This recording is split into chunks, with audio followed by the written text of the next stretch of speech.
아버지, 지금이 딱이에요. 아들은 말도 못하고 누워있는 아버지의 귀에 입을 바짝 대고 속삭였습니다. 나쁜 아들 되기 쉬웠는데 스스로 썰시다니 고맙습니다. 쓰레기 냄새가 가득한 외딴 요양병원. 그는 가증스러운 눈물을 몇 방울 흘린 뒤 미련 없이 병실을 나갔습니다. 쾅 철문이 닫히고 병실엔 정막만 남았습니다. 그때였습니다.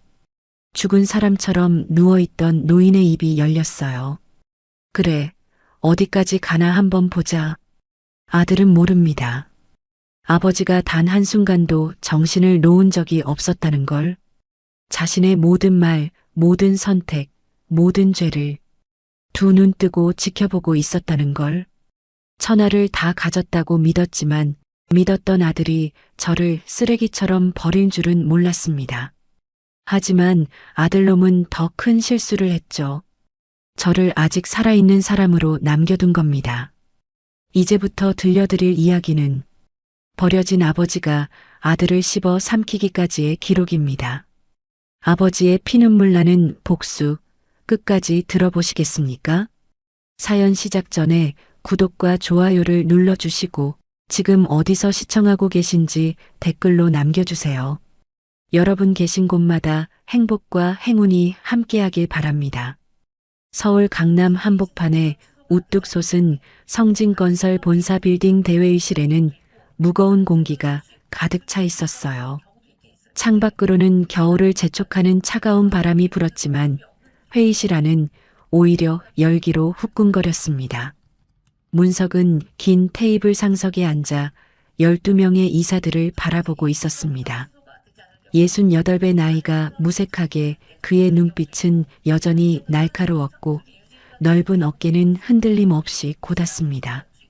40년 전 맨손으로 시작해 국내 굴지의 건설 기업을 일군 사람다운 위엄이 온몸에서 풍겼어요.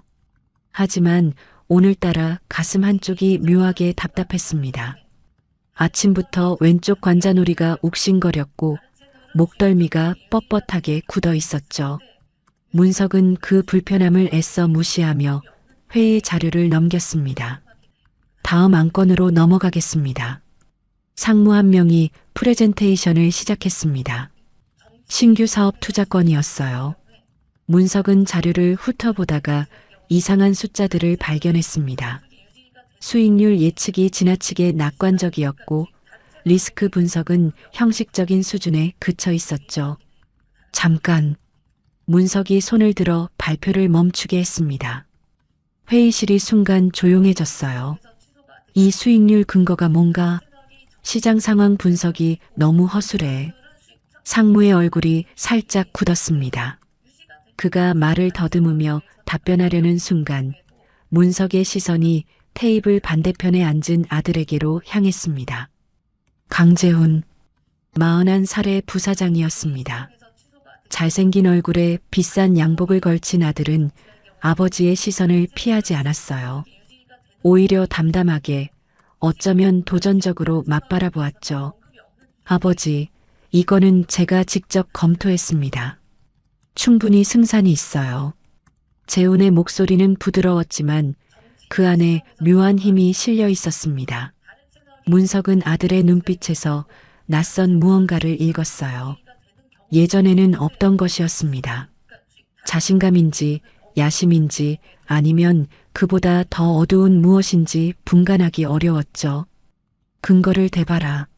문석의 말투가 차가워졌습니다. 아버지와 아들 사이에 팽팽한 긴장감이 흘렀어요. 다른 이사들은 숨소리조차 죽인 채 두 사람을 번갈아 바라보았습니다. 재훈이 입을 열려는 순간이었습니다. 갑자기 문석의 왼쪽 관자놀이가 터질 듯이 아파왔어요. 마치 누군가 뜨거운 새꼬챙이로 머릿속을 찌르는 것 같았습니다. 눈앞이 번쩍 하얘지더니 온 세상이 흔들리기 시작했죠. 회장님, 누군가의 외침이 멀리서 들려왔습니다. 문석은 자신의 몸이 옆으로 기울어지는 것을 느꼈어요. 손으로 테이블을 짚으려 했지만 팔에 힘이 들어가지 않았습니다. 입술을 열어 무슨 말이라도 하려 했으나 혀가 굳어버린 것처럼 움직이지 않았죠. 쿵! 문석의 커다란 몸이 차가운 대리석 바닥에 쓰러졌습니다. 회의실이 순식간에 아수라장이 되었어요. 비서들이 달려왔고 누군가는 119에 전화를 걸었습니다. 고함 소리와 발자국 소리가 뒤섞여 웅성거렸죠. 문석은 바닥에 쓰러진 채로 천장을 바라보았습니다. 의식은 또렷했어요. 주변에서 일어나는 모든 일이 선명하게 들렸습니다. 하지만 몸은 전혀 말을 듣지 않았죠. 손가락 하나 움직일 수 없었고 입술도 떨어지지 않았습니다. 그때였습니다. 혼란스러운 소음 속에서 아들의 목소리가 또렷하게 들려왔어요. 침착하세요. 일단 구급대가 올 때까지 아버지를 움직이지 마세요. 재훈의 말투는 놀라울 만큼 차분했습니다. 마치 이 상황을 예상이라도 했던 것처럼요. 문석은 아들의 얼굴을 보려 했지만 고개를 돌릴 수가 없었어요. 곧이어 재훈이 누군가와 낮은 목소리로 대화하는 것이 들렸습니다. 김상무, 일단 오늘 안건은 제가 정리하겠습니다. 부사장님, 하지만 회장님께서 아버지는 당분간 업무를 보시기 어려우실 겁니다. 그동안 제가 대행하는 게 맞겠죠. 문석의 가슴이 철렁 내려앉았습니다. 아직 자신이 죽은 것도 아니고 병원에 가지도 않았는데 벌써 업무 대행을 논하다니요. 아들의 목소리에는 슬픔도 걱정도 느껴지지 않았어요. 오히려 어떤 기대감 같은 것이 묻어났죠. 구급대원들이 도착해 문석을 들것에 실었습니다. 병원으로 이송되는 동안 문석은 계속해서 의식을 유지했어요. 귀에는 모든 소리가 들렸고 코에는 소독약 냄새가 느껴졌습니다. 하지만 눈꺼풀은 무거웠고 입술은 굳게 다물어져 있었죠. 대학병원 응급실에서 수많은 검사가 이어졌습니다. 의료진은 문석의 상태를 두고 심각한 표정으로 논의했어요. 급성 스트레스로 인한 언어 기능 장애로 보입니다. 실어증일 가능성이 높아요. 뇌 손상 정도에 따라 회복 기간이 달라질 겁니다. 문석은 의사들의 대화를 모두 들었습니다. 실어증이라 말을 할 수 없다는 뜻이었죠. 그는 속으로 깊은 한숨을 쉬었어요. 하지만 동시에 이상한 생각이 들었습니다. 정말 말을 못하는 걸까? 문석은 조심스럽게 혀를 움직여 보았습니다. 아까보다는 나아진 것 같았어요. 입술도 아주 미세하게 떨 수 있었죠. 하지만 그는 그 사실을 드러내지 않았습니다. 무언가 알 수 없는 직감이 그를 멈추게 했어요. 밤이 깊어지자 병실이 조용해졌습니다. 문석은 반쯤 감은 눈으로 천장을 바라보고 있었어요. 그때 병실 문이 열리며 누군가 들어왔습니다. 발자국 소리만으로도 누구인지 알 수 있었죠. 재훈이었습니다. 아들은 침대 옆에 섰습니다. 한동안 아무 말 없이 아버지를 내려다보았어요. 문석은 눈을 완전히 감고 잠든 척했습니다. 아버지, 재훈의 목소리가 들렸습니다. 낮고 조용했지만 어딘가 쌀쌀맞은 느낌이었어요. 이제 좀 쉬세요. 평생 일만 하셨잖아요. 그 말투에는 걱정이 아닌 다른 감정이 담겨 있었습니다. 마치 짐을 내려놓은 사람 같은, 혹은 오랫동안 기다리던 무언가를 드디어 얻은 사람 같은 안도감이었죠. 재훈이 휴대폰을 꺼내 누군가와 통화하기 시작했습니다. 네, 접니다. 아버지 상태가 생각보다 심각해요. 당분간 의사결정이 불가능하실 것 같습니다. 잠시 침묵이 흘렀어요. 아닙니다. 걱정 마세요. 제가 다 처리하겠습니다. 내일 이사회에서 임시대행 체제 논의하죠. 문석의 심장이 쿵쿵 뛰기 시작했습니다. 분노와 배신감이 한꺼번에 밀려왔어요. 아직 검사 결과도 제대로 나오지 않았는데 아들은 이미 자리를 차지할 궁리를 하고 있었던 거죠. 재훈이 전화를 끊고 다시 아버지를 바라보았습니다. 아버지는 이제 결정 못하십니다. 그 한마디가 문석의 가슴에 비수처럼 꽂혔습니다.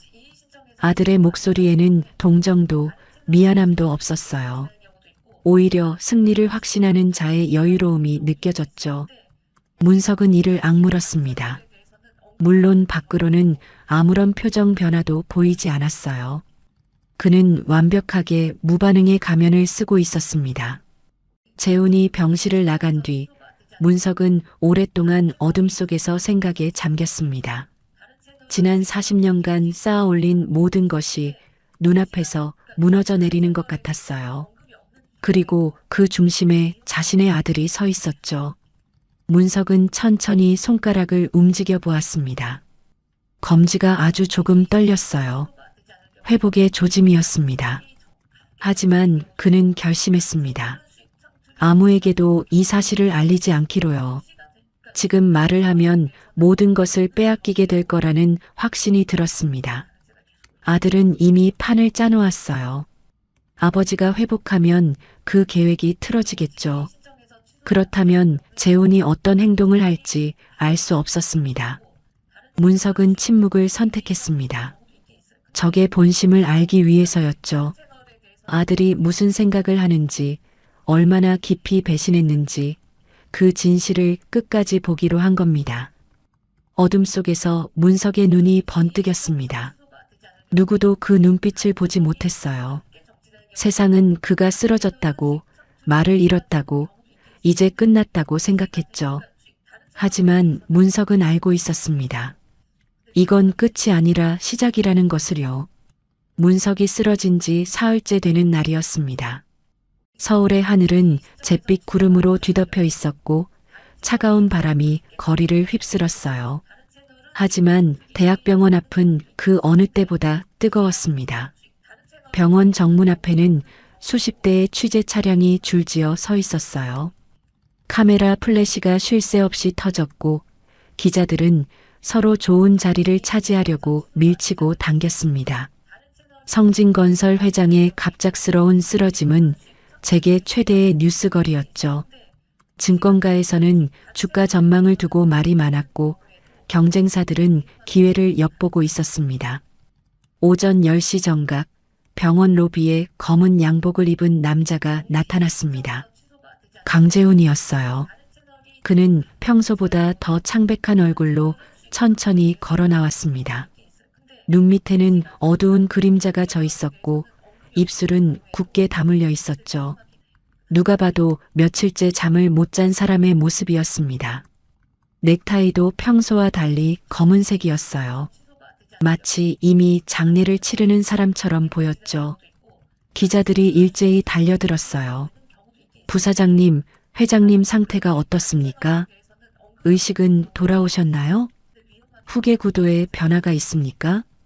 재훈은 한 발짝 물러서며 손을 들어 기자들을 제지했습니다. 그의 눈가가 붉어지기 시작했어요. 목소리가 떨렸습니다. 아버지께서는 현재 중환자실에서 치료를 받고 계십니다. 재훈이 고개를 숙였습니다. 어깨가 미세하게 흔들렸어요. 마치 울음을 참는 것처럼 보였죠. 아직 의식이 명확하지 않으시고 말씀도 못하시는 상태입니다. 의료진은 최선을 다하고 있지만 회복에 상당한 시간이 걸릴 거라고 합니다. 그가 손등으로 눈가를 훔쳤습니다. 카메라 플래시가 그 순간을 놓치지 않고 포착했죠. 내일 신문 일면을 장식할 사진이 될 게 분명했어요. 저는 아들로서 아버지 곁을 지키는 것 외에는 아무것도 생각할 수 없습니다. 회사 일은 부차적인 문제입니다.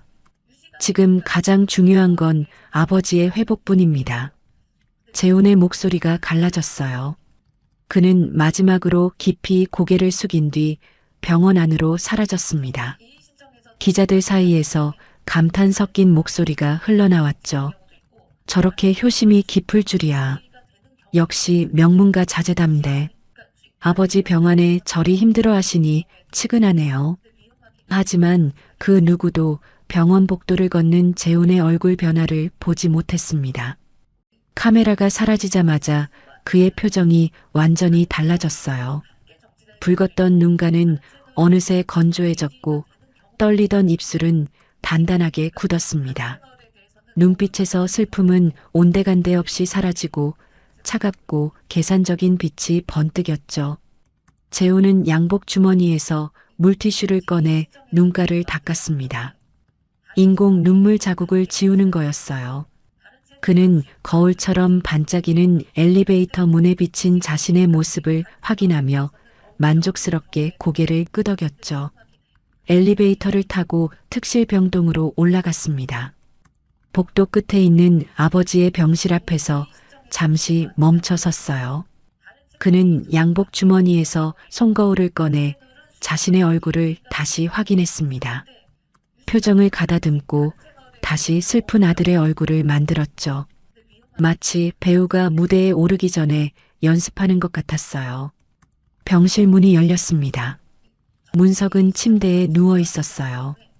온갖 기계에 연결된 채로 눈을 감고 있었습니다. 모니터에서는 규칙적인 심장 박동 소리가 울렸죠. 산소 측정기가 손가락에 끼워져 있었고 링거가 팔뚝에 꽂혀 있었습니다. 겉보기에 그는 완전히 무력한 환자였어요. 하지만 문석의 의식은 또렷했습니다. 아들이 들어오는 발자국 소리를 듣는 순간부터 온 신경이 곤두섰어요. 그는 눈을 완전히 감은 채 숨소리조차 조절하며 잠든 척했죠. 재훈이 침대 옆 의자에 앉았습니다. 한동안 아무 말 없이 아버지를 내려다보았어요. 그의 시선에는 걱정이나 안타까움 같은 건 찾아볼 수 없었습니다. 마치 오래된 가구를 바라보는 것 같은 무심하고 평가하는 눈빛이었죠. 아버지, 재훈이 나직하게 말했습니다.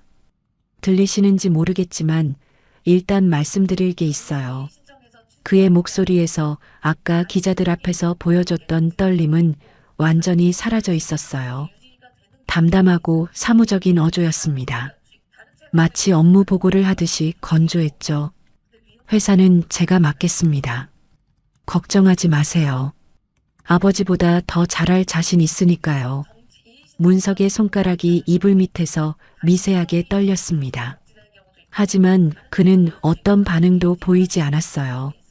분노를 꾹꾹 눌러 담으며 아들의 말을 들었죠. 재훈이 휴대폰을 꺼내 누군가에게 전화를 걸었습니다. 나야. 오후 3시에 임원회의 잡아. 안건은 경영권 임시 이관건이야. 잠시 상대방의 말을 듣더니 재훈이 피식 웃었어요. 이사들 걱정은 하지 마. 이미 다 이야기해뒀어. 반대할 사람 없을 거야.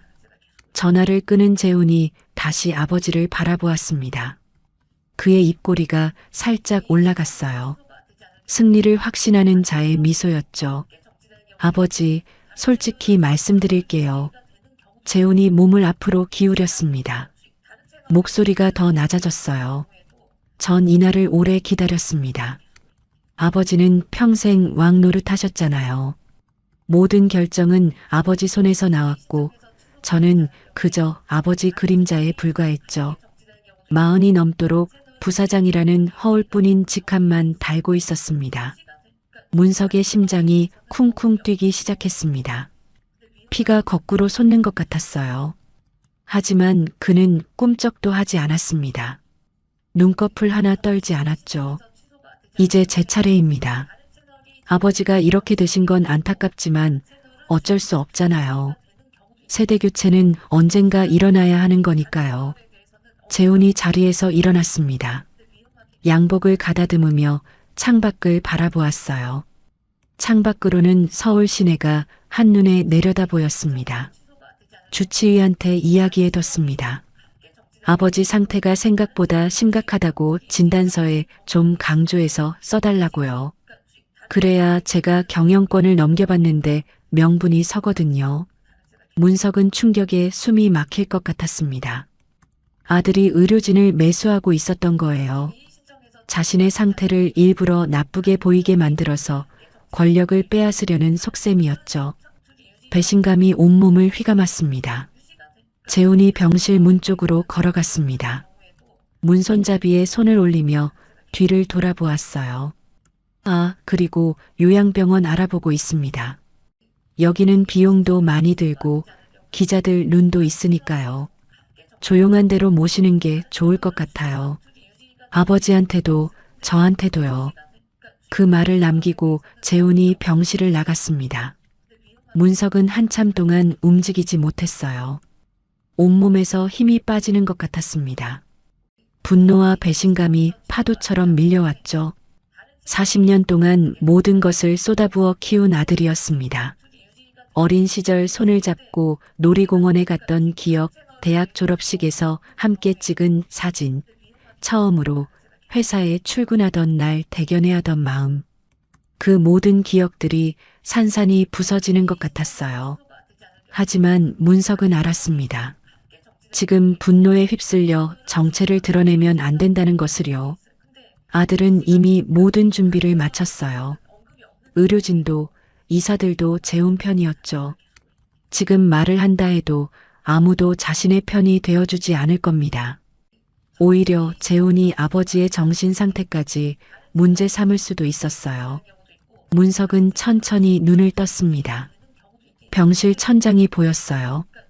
하얗고 차가운 천장이었죠. 그는 그 천장을 바라보며 생각했습니다. 아들의 진짜 모습을 봤구나. 효자의 얼굴 뒤에 숨어있던 승자의 눈빛. 아버지를 걱정하는 척하면서 권력을 빼앗으려는 음흉한 계획. 그 모든 것이 적나라하게 드러났습니다. 문석은 이를 악물었어요. 아직은 때가 아니었습니다. 더 지켜봐야 했죠.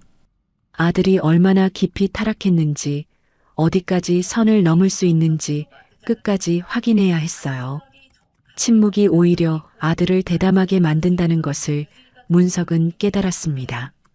자신이 아무 반응도 보이지 않으니까 재훈이 점점 더 과감해지고 있었어요. 좋아요. 어디 한번 끝까지 가보자. 내가 얼마나 더 나쁜 짓을 할 수 있는지 지켜보겠다. 문석은 다시 눈을 감았습니다. 표면적으로는 여전히 무력한 환자였어요. 말도 못하고 움직이지도 못하는 불쌍한 노인이었죠. 하지만 그 다친 눈꺼풀 뒤에서는 불꽃이 타오르고 있었습니다. 복수의 불꽃이 아니었어요. 진실을 밝히겠다는 의지의 불꽃이었죠. 언젠가 이 침묵이 끝나는 날 세상은 모든 진실을 알게 될 겁니다. 효자에 가면 뒤에 숨은 아들의 민낯을요. 그리고 침묵 속에서 모든 것을 지켜본 아버지의 존재를요. 그날이 올 때까지 문석은 기다리기로 했습니다. 문석이 대학병원에서 옮겨진 건 쓰러진 지 일주일째 되는 날이었습니다. 겨울 추위가 본격적으로 시작된 때였어요. 이른 아침 6시 동이 트기도 전에 병실 문이 열리더니 낯선 사람들이 들어왔습니다. 하얀 가운을 입은 남자둘과 간호사 한 명이었죠. 환자분 이송 준비하겠습니다. 문석은 눈을 감은 채로 그 말을 들었습니다. 예상했던 일이었어요. 며칠 전 재훈이 요양병원을 알아보겠다고 했으니까요. 하지만 이렇게 빨리, 그것도 새벽같이 옮길 줄은 몰랐습니다. 마치 남들 눈을 피해 무언가를 숨기려는 것 같았죠. 아들의 계획이 얼마나 치밀한지 새삼 느껴졌어요. 낯선 손들이 문석의 몸을 들어 올렸습니다. 차갑고 사무적인 손길이었어요. 환자를 사람으로 대하는 게 아니라 짐짝처럼 다루는 느낌이었죠. 침대에서 들것으로 옮겨지는 동안 문석은 한 번도 눈을 뜨지 않았습니다. 완벽하게 의식이 없는 환자처럼 축 늘어져 있었어요. 온몸에 힘을 빼고 숨소리마저 깊고 느리게 유지했습니다. 구급차가 출발했습니다. 엔진 소리가 웅웅거리고 차체가 흔들렸어요. 창밖으로 서울의 고층 빌딩들이 스쳐 지나갔습니다. 문석은 살짝 눈을 떠 바깥을 훔쳐보았어요. 새벽녘의 도시는 아직 잠들어 있었죠. 가로등 불빛만이 흐릿하게 길을 비추고 있었습니다. 자신이 세운 빌딩들이 저 멀리 스카이라인을 이루고 있었어요. 하지만 이제 그것들은 남의 것이 되어가고 있었죠. 차는 도심을 벗어나 고속도로로 접어들었습니다. 한참을 달리더니 이번에는 구불구불한 산길로 들어섰어요. 포장도로가 비포장도로로 바뀌었고 차체가 덜컹거리기 시작했죠. 바퀴가 돌멩이를 밟을 때마다 온몸이 흔들렸습니다. 문석은 불안감이 밀려오는 걸 느꼈어요. 점점 더 세상과 멀어지고 있었습니다. 3시간쯤 지났을까요? 구급차가 드디어 멈추었습니다. 문석이 살짝 눈을 떠보니 낡은 건물이 보였어요. 3층짜리 회색 콘크리트 건물이었습니다. 오래된 외벽에는 초록색 이끼가 끼어 있었고 군데군데 금이 가 있었죠. 페인트는 벗겨져 있었고 창문 유리는 뿌옇게 흐려져 있었습니다. 간판의 글씨는 반쯤 지워져 있었어요. 청송요양병원이라고 겨우 읽을 수 있었죠. 산속 깊숙한 곳이었습니다. 사방이 울창한 숲으로 둘러싸여 있었어요. 새소리조차 들리지 않는 고요함이 으스스하게 느껴졌죠. 하늘은 잿빛 구름으로 뒤덮여 있었고 찬바람이 옷깃을 파고들었습니다. 가장 가까운 마을까지 차로 30분은 가야 한다는 게 한눈에 느껴졌어요. 문석의 가슴이 서늘해졌습니다. 이송 요원들이 문석을 들것에 실어 건물 안으로 들여보냈습니다. 병원 내부는 외관만큼이나 낡았어요. 복도 바닥의 장판은 여기저기 들떠 있었고 걸을 때마다 삐걱거리는 소리가 났습니다. 천장의 형광등은 깜빡거렸고 몇 개는 아예 나가 있었죠. 소독약 냄새와 퀴퀴한 곰팡이 냄새가 뒤섞여 코를 찔렀습니다. 어딘가에서 배수관 녹슨 냄새도 났어요.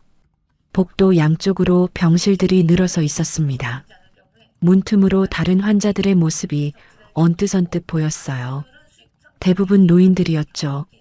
눈빛이 흐릿한 채로 천장만 바라보고 있거나 혼잣말을 중얼거리는 사람들이었습니다.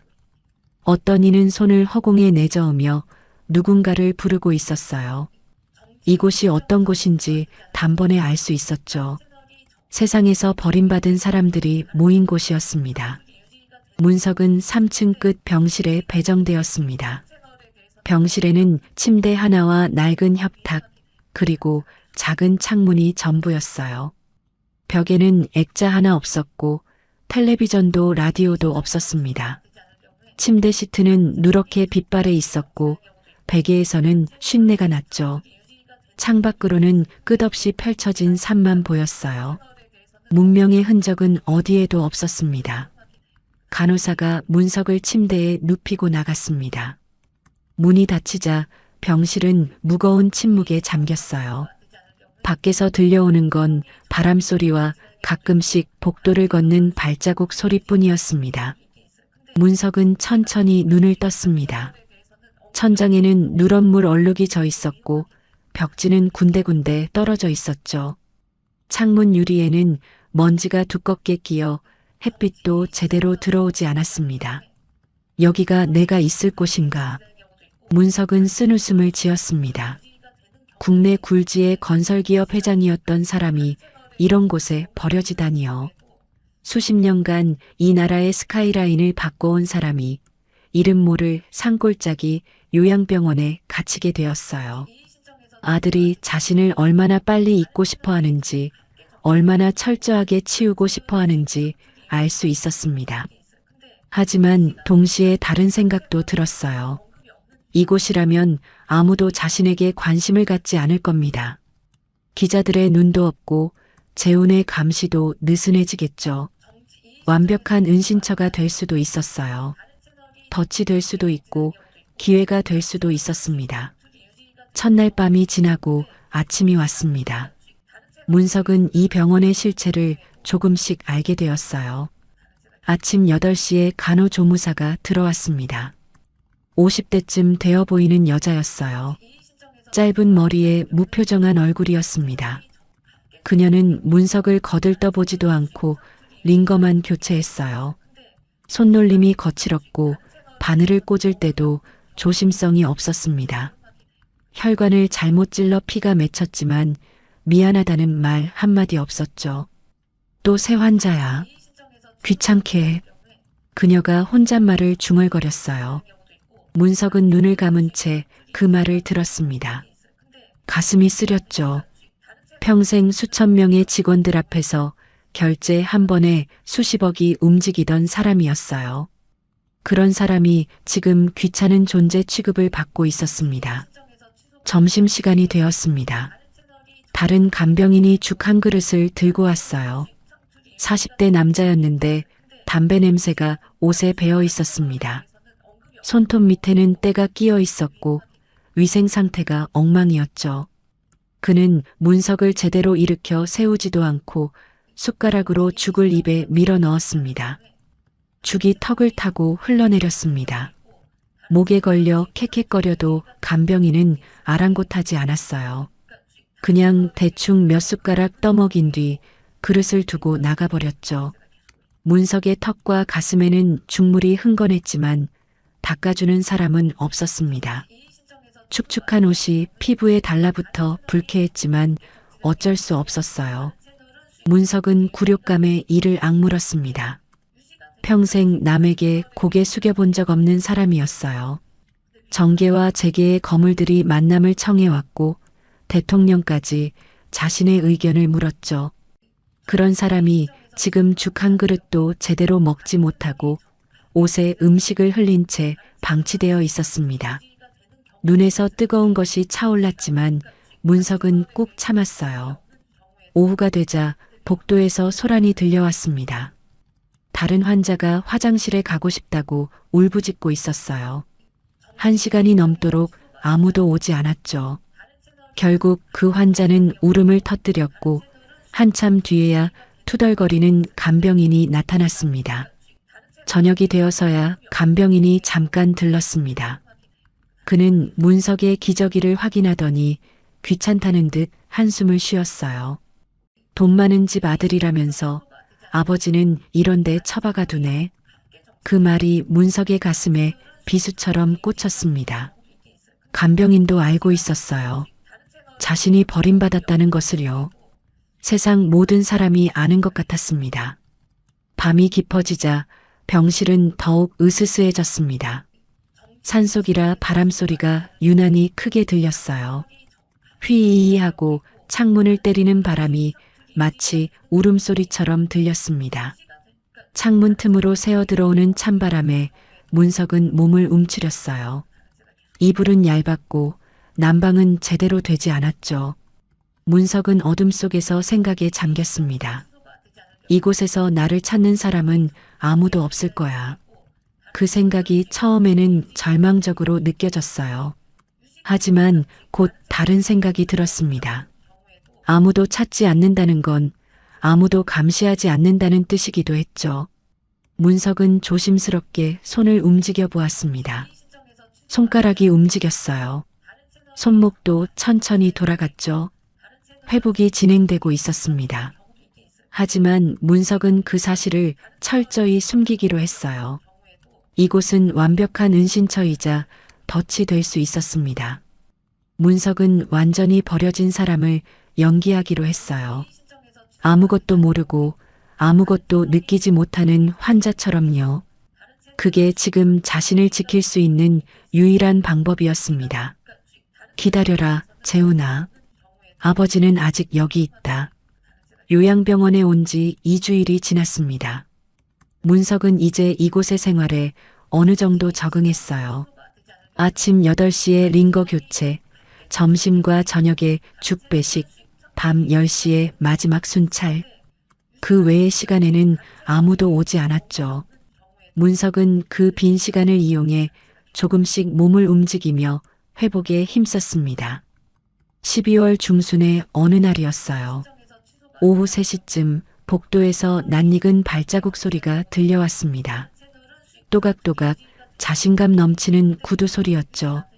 문석은 그 소리만으로도 누구인지 알 수 있었어요.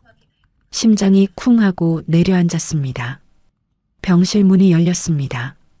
재훈이 들어왔어요. 검은색 캐시미어 코트에 잘 다림질된 양복을 입고 있었습니다. 손에는 과일 바구니가 들려 있었죠. 겉으로 보기에는 효도하러 온 아들 같았어요. 문석은 재빨리 눈을 감았습니다. 숨소리를 깊고 느리게 유지하며 잠든 척했죠. 심장이 마구 뛰었지만 표정은 완벽하게 무표정을 유지했습니다. 재훈이 침대 옆에 섰습니다. 한동안 아무 말 없이 아버지를 내려다보았어요. 그의 시선이 문석의 얼굴을 훑었습니다. 마치 상태를 확인하듯 아직 살아있는지 점검하듯 말이에요. 아버지, 재훈의 목소리가 들려왔습니다. 낮고 차분한 어조였어요. 잘 지내고 계시죠? 여긴 조용하니까 아버지한테 맞을 거예요. 문석은 눈을 감은 채 그 말을 들었습니다. 아들의 목소리에서 진심은 느껴지지 않았어요. 형식적인 인사에 불과했죠. 재훈이 협탁에 과일 바구니를 내려놓았습니다. 그리고 창가로 걸어가 밖을 바라보았어요. 잠시 침묵이 흘렀습니다. 아버지, 솔직히 말씀드릴게요. 재훈이 돌아서며 말했습니다. 그의 목소리가 달라졌어요. 더 이상 형식적인 인사가 아니었습니다. 본심을 드러내는 어조였죠. 회사가 많이 달라졌습니다. 아버지가 안 계시니까 일이 훨씬 수월해졌어요. 문석의 손가락이 이불 밑에서 미세하게 떨렸습니다. 하지만 그는 아무런 반응도 보이지 않았어요. 재훈이 천천히 병실을 걸어 다녔습니다. 그의 입꼬리가 올라갔어요. 아버지는 항상 제 결정에 딴지를 거셨잖아요. 이건 안 된다. 저건 위험하다. 아직 경험이 부족하다. 40이 넘도록 저를 애취급하셨죠. 재훈의 목소리에 오랫동안 쌓인 불만이 묻어났습니다. 문석은 가슴이 서늘해지는 걸 느꼈어요. 아들이 자신을 이렇게까지 원망하고 있었다니요. 이제 저 혼자 결정합니다. 아무도 제 앞을 막지 않아요. 이사회도 제 편이고 임원들도 제 말을 따르죠. 재훈이 침대 앞으로 다가왔습니다. 그의 얼굴을 문석의 얼굴 가까이 가져왔어요. 숨결이 느껴질 정도였죠. 아버지, 들리세요? 아마 안 들리시겠지만 그래도 말씀드릴게요. 재훈의 눈빛이 차갑게 빛났습니다. 회사 매각 준비 중입니다. 건설 부문은 매력이 떨어졌어요. 외국계 펀드에서 좋은 조건을 제시했습니다. 아버지가 평생 일군 회사지만 제 생각엔 지금 파는 게 최선이에요. 문석의 심장이 쿵쿵 뛰기 시작했습니다. 회사를 판다고요. 40년간 피땀 흘려 일군 성진건설을요. 분노가 치솟았지만 문석은 꾹 참았어요. 지금 반응하면 모든 게 끝이었습니다. 재훈이 몸을 일으켰습니다. 양복 주머니에서 휴대폰을 꺼내 화면을 확인했어요. 그리고 계열사 정리도 시작했습니다. 수익성 낮은 자회사들은 다 팔아치울 거예요. 구조조정도 해야죠. 인력 30% 감축이 목표입니다. 문석은 귀를 의심했습니다. 30%면 수천 명이었어요. 그 많은 직원들과 그 가족들이 하루아침에 길거리로 나앉게 되는 거였죠. 문석은 평생 단 한 번도 대규모 해고를 한 적이 없었습니다. 힘들 때도 직원들과 함께 버텼어요. 그게 자신의 경영 철학이었죠. 재훈이 다시 창가로 걸어갔습니다. 밖을 바라보며 혼잣말처럼 중얼거렸어요. 아버지는 너무 구식이셨어요. 직원들 복지에 돈을 쏟아붓고 수익성 없는 사업에 미련을 두시고 그러니까 회사가 제자리 걸음이었죠. 재훈의 어깨가 으쓱거렸습니다. 자신감에 찬 모습이었어요. 저는 다릅니다. 냉정하게 숫자만 봐요. 감정에 휘둘리지 않죠. 그게 진짜 경영자예요. 문석은 이를 악물었습니다. 아들이 말하는 냉정함이 결국 무엇인지 알 수 있었어요. 사람을 숫자로 보는 거였죠. 수십 년간 함께 일한 직원들을, 그 가족들을, 그냥 비용으로만 생각하는 거였습니다. 재훈이 다시 침대 옆으로 다가왔습니다. 과일 바구니에서 사과 하나를 집어들었어요. 손에서 이리저리 굴리며 말했죠. 아, 참.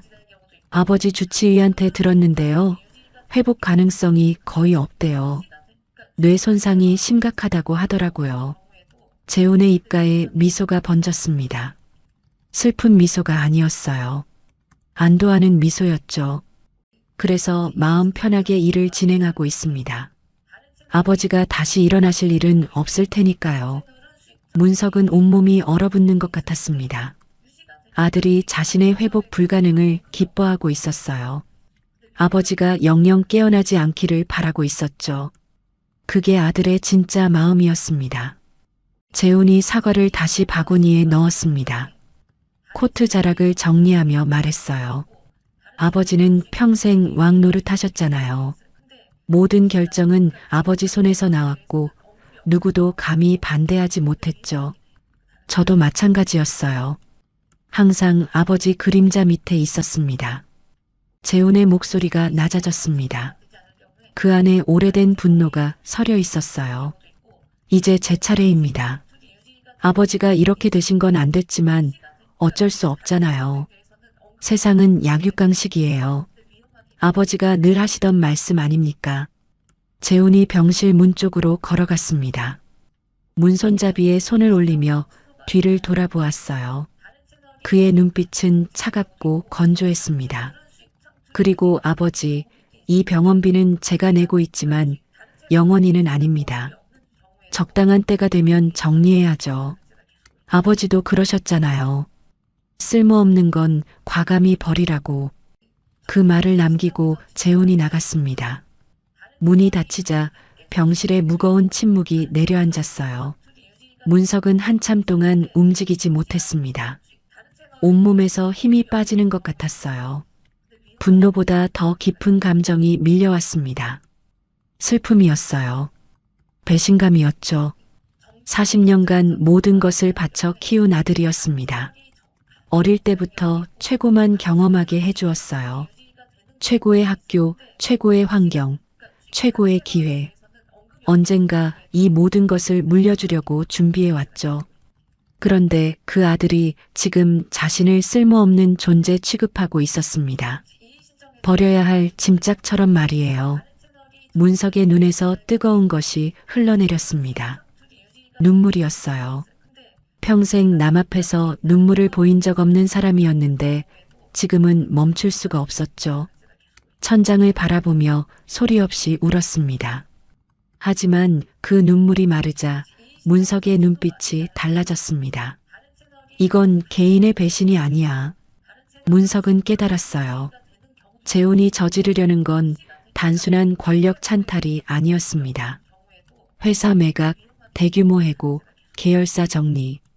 이건 수천 명의 삶을 파괴하는 일이었어요. 자신 한 사람의 문제가 아니라 수많은 가정의 문제였죠.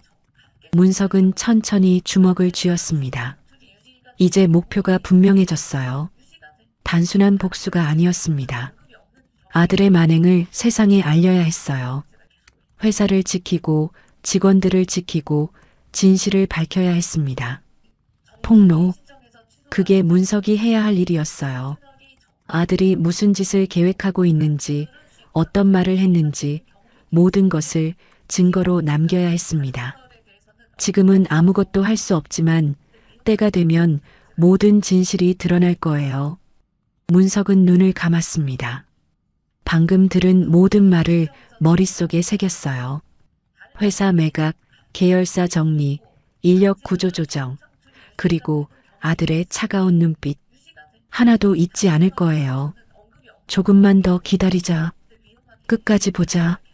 문석은 어둠 속에서 이를 악물었습니다. 아들은 아버지가 모든 것을 듣고 있다는 걸 모르고 있었어요. 그게 문석의 유일한 무기였습니다. 그 무기를 최대한 활용할 거예요. 언젠가 침묵이 끝나는 날 세상은 모든 진실을 알게 될 겁니다. 요양병원에서의 생활이 한 달을 넘어가고 있었습니다.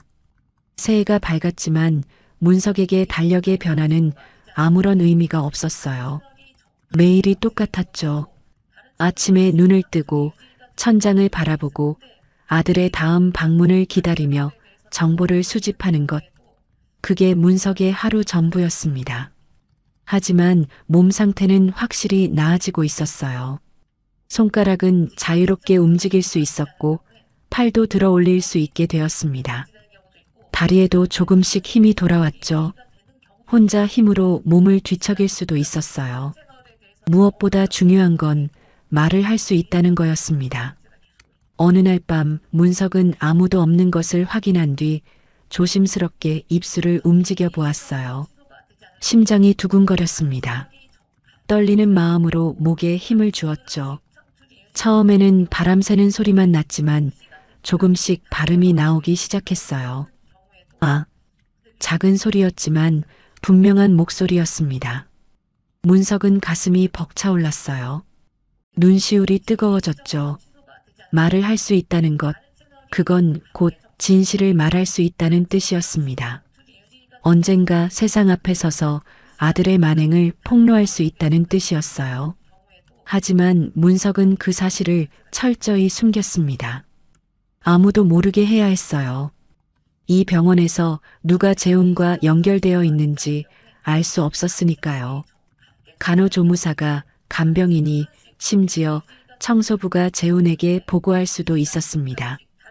돈 몇 푼이면 무슨 말이든 전해줄 사람들이었죠. 한 번이라도 반응하면 모든 계획이 무너질 수 있었어요. 그래서 문석은 계속 연기했습니다. 낮에는 완벽한 환자 역할을 했어요. 눈은 반쯤 감겨 있거나 완전히 감겨 있었고 입은 살짝 벌어진 채였죠. 턱에서는 침이 흐르도록 내버려 두었습니다. 누가 말을 걸어도 반응하지 않았고 몸을 건드려도 움직이지 않았어요. 죽은 듯이 혹은 이미 이 세상에 없는 사람처럼 행동했습니다. 영혼이 빠져나간 빈 껍데기처럼 말이에요. 문제는 약이었습니다. 어느 날 주치의가 병실에 들렀어요. 마른 체형의 신경질적인 인상의 중년 남자였습니다. 흰 가운이 낡아 보였고 목소리는 귀찮다는 듯 건조했죠. 그는 문석의 차트를 대충 훑어보더니 간호사에게 지시했습니다. 진정제 용량 늘려요. 환자가 불안정해 보이니까. 문석은 눈을 감은 채 그 말을 들었습니다. 심장이 철렁 내려앉았어요. 진정제 용량을 늘린다고요. 지금도 하루에 2번씩 주사를 맞고 있었습니다. 그걸 더 늘린다니 몸이 얼마나 더 무거워질지 알 수 없었어요. 혹시 재훈이 지시한 건 아닐까 하는 의심이 들었습니다. 다음 날부터 약물 투여량이 늘었습니다. 링거에 섞인 약 때문인지 온몸이 천근만근 무거웠어요. 마치 온몸에 납덩이를 달아놓은 것 같았죠. 머리가 멍하고 생각이 또렷하게 모이지 않았습니다.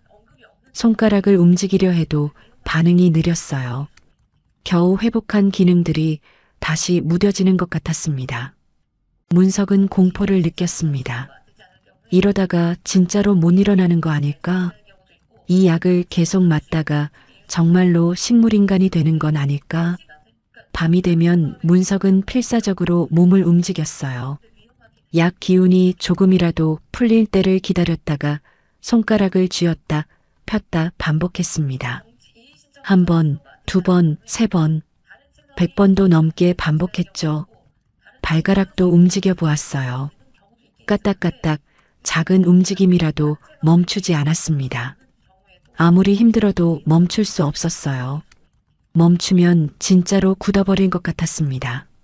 하지만 낮에는 더 힘들었습니다. 약 때문에 정신이 흐릿해지면 연기하기가 어려워졌어요. 몸이 저절로 움직이려 하거나 누군가 건드릴 때 반사적으로 반응할 뻔한 적도 있었죠. 아슬아슬한 순간들의 연속이었습니다. 매번 간발의 차이로 들킬 뻔했어요. 어느 날 오후였어요. 간호조무사가 링거를 교체하러 왔습니다. 평소처럼 거친 손놀림으로 바늘을 뽑았는데 그 순간 너무 아파서 문석의 눈꺼풀이 파르르 떨렸어요. 날카로운 통증이 팔뚝을 타고 올라왔습니다.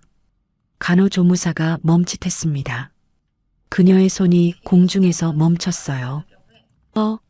지금 움직였나? 그녀가 문석의 얼굴을 유심히 들여다보았어요. 문석은 온 신경을 집중해 눈꺼풀을 움직이지 않았습니다. 숨도 최대한 천천히 깊게 쉬었죠. 심장이 미친 듯이 뛰었지만 표정은 완벽하게 무표정을 유지했어요. 손에 땀이 났지만 손가락 하나 까딱하지 않았습니다. 한참을 지켜보던 간호조무사가 고개를 저었습니다. 착각이었나? 이 양반이 움직일 리가 없지. 그녀가 나가자 문석은 안도의 한숨을 내쉬었어요.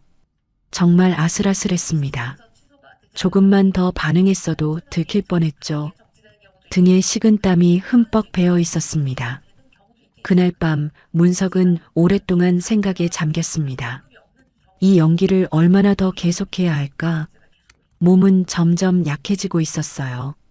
약물 때문에 회복 속도가 느려졌고 제대로 된 영양 공급도 받지 못하고 있었죠. 하루에 죽 2그릇이 전부였습니다. 그것도 반은 턱을 타고 흘러내렸으니 실제로 먹는 양은 절반도 안 되었어요. 배는 항상 고팠고 속이 쓰렸습니다. 거울을 볼 수는 없었지만 문석은 자신의 몸이 얼마나 쇠약해졌는지 느낄 수 있었습니다. 팔다리가 가늘어졌고 손등에는 핏줄이 튀어나와 있었죠. 갈비뼈가 손에 잡혔습니다.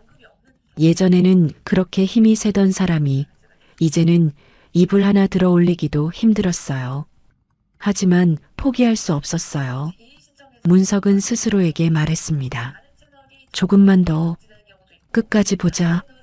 그 말이 주문처럼 머릿속에서 맴돌았어요.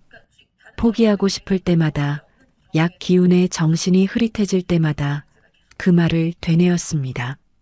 조금만 더, 끝까지 보자. 그 말이 문석을 지탱하는 유일한 힘이었어요. 아들의 만행을 폭로하지 못하고 이 산속에서 죽을 순 없었습니다. 그건 아들에게 지는 거였어요. 재훈이 원하는 대로 되는 거였죠. 문석은 절대 그렇게 끝나고 싶지 않았습니다. 1월 말 상태가 더 나빠졌습니다. 며칠째 고열이 계속되었어요. 체온이 40도 가까이 올라갔습니다. 제대로 된 치료도 받지 못한 채 땀을 뻘뻘 흘리며 누워 있었어요. 온몸이 불덩이 같았죠. 간호조무사는 해열제만 처방하고는 신경도 쓰지 않았습니다. 문석은 열에 들떠 의식이 오락가락했습니다. 꿈인지 현실인지 모를 환영들이 보였어요. 젊은 시절 건설 현장에서 일하던 모습, 돌아가신 아내와 결혼하던 날, 재훈이 갓난아기였을 때 안아주던 기억, 모든 것이 뒤섞여 머릿속을 떠다녔습니다. 아내의 얼굴이 떠올랐어요. 그녀가 웃으며 손을 내밀었죠. 가고 싶었습니다. 하지만 갈 수 없었어요. 그 와중에도 문석은 연기를 멈추지 않았어요. 열에 시달리면서도 누가 들어오면 눈을 감았고 신음소리를 내지 않으려 입술을 깨물었습니다.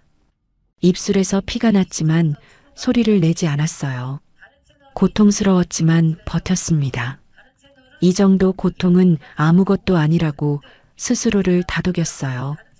며칠 뒤 열이 내렸습니다. 문석은 겨우 고비를 넘겼어요. 하지만 몸은 더욱 쇠약해져 있었죠. 손을 들어 올리는 것조차 힘들었습니다. 그동안 쌓아둔 회복이 다 날아간 것 같았어요. 그래도 문석은 포기하지 않았습니다. 다시 시작하면 돼. 그는 다시 손가락부터 움직이기 시작했어요. 천천히 조금씩 기능을 되찾아갔습니다. 아무도 모르게 밤마다 혼자서 그게 문석이 할 수 있는 유일한 일이었어요. 연기와 고통 사이를 오가는 나날이었습니다. 낮에는 세상에서 가장 무력한 환자로 살았고 밤에는 재기를 꿈꾸는 전사로 살았죠. 두 개의 삶을 동시에 사는 것 같았어요.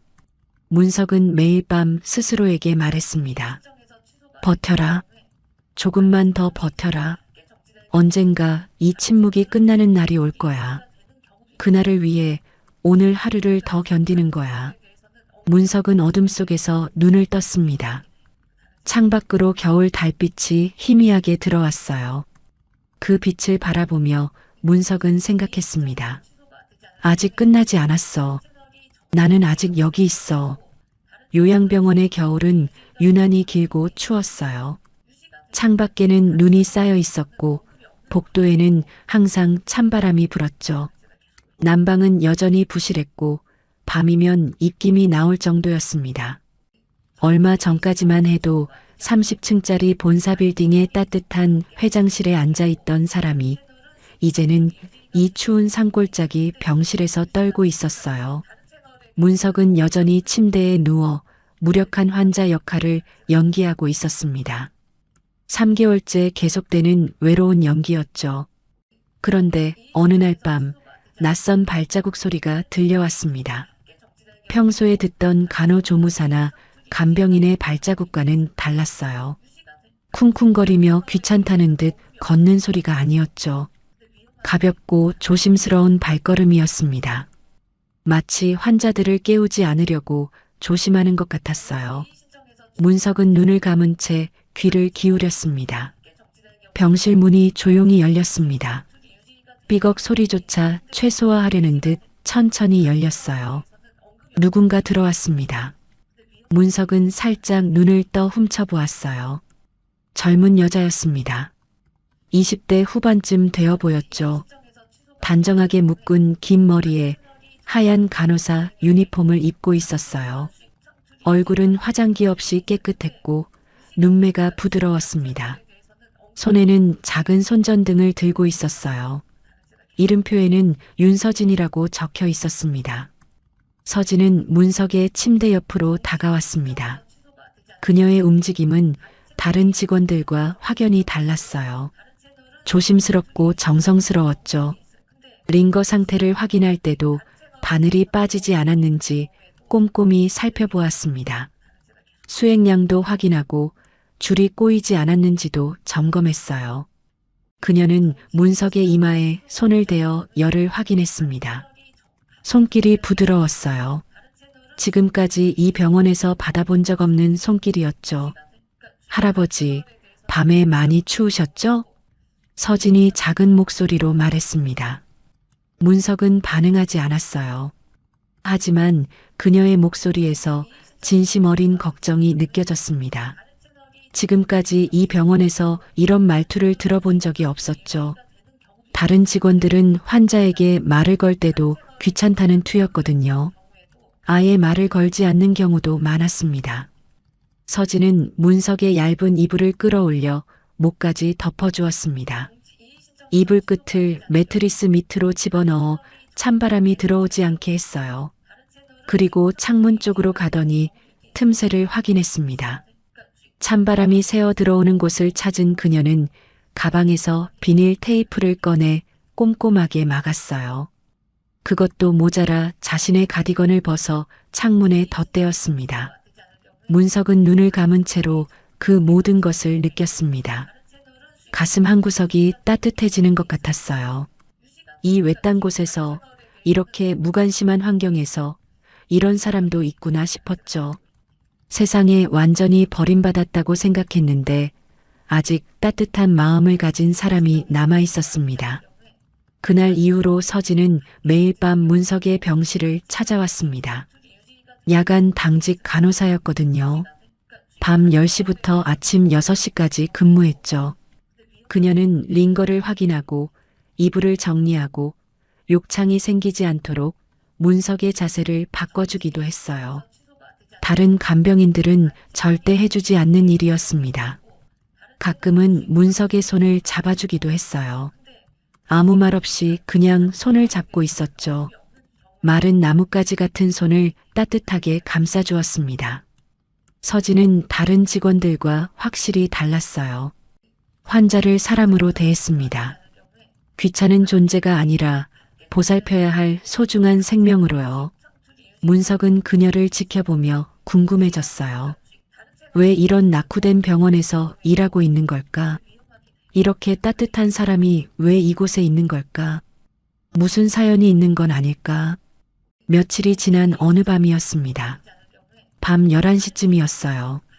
서진이 병실에 들어와 링거를 교체하고 있었습니다. 문석은 평소처럼 눈을 감고 있었어요. 그런데 갑자기 서진이 말했습니다. 할아버지, 저 알아요. 문석의 심장이 철렁 내려앉았습니다. 온몸에 소름이 돋았어요. 뭘 안다는 걸까요? 설마 자신이 깨어 있다는 걸 눈치챈 걸까요? 할아버지 눈이 말을 하고 있어요. 서진의 목소리는 조용했지만 확신에 차 있었습니다. 문석은 숨을 멈췄어요. 심장이 미친 듯이 뛰고 있었죠. 서진이 문석의 얼굴 가까이로 다가왔습니다. 손전등을 끄고 달빛만 의지한 채 문석의 얼굴을 들여다보았어요. 다른 사람들은 못 느끼는 것 같은데 전 느껴요. 할아버지 눈빛이 살아있다는 거요. 처음 봤을 때부터 느꼈어요. 문석은 여전히 반응하지 않았습니다. 하지만 마음속에서는 폭풍이 휘몰아치고 있었어요. 서진이 조심스럽게 말을 이었습니다. 제가 처음 왔을 때부터 느꼈어요. 할아버지가 저를 볼 때 눈동자가 움직이셨거든요. 아주 미세하게요. 다른 환자들은 그러지 않아요. 진짜 의식이 없는 분들은 눈동자가 그렇게 반응하지 않거든요. 문석은 당황했습니다. 자신도 모르게 그녀를 보고 있었던 모양이에요. 아무리 조심해도 완벽할 수는 없었던 겁니다. 서진이 문석의 손을 잡았습니다. 따뜻한 손이었어요. 할아버지, 제가 맞죠? 지금 제 말 다 들리시죠? 문석은 잠시 망설였습니다. 어떻게 해야 할까요? 지금까지 아무에게도 들키지 않으려고 그렇게 노력했는데 이 낯선 여자에게 비밀을 털어놔도 되는 걸까요? 혹시 그녀도 재혼의 사람인 건 아닐까요? 하지만 서진의 눈빛은 진심이었어요. 적대적이거나 의심스러운 눈빛이 아니었습니다. 걱정과 연민이 담긴 눈빛이었죠.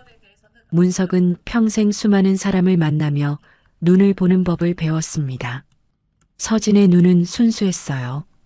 문석은 아주 천천히 정말 미세하게 고개를 끄덕였습니다. 서진의 눈이 커졌어요. 그녀의 입에서 작은 탄성이 새어나왔습니다. 세상에, 정말이셨구나.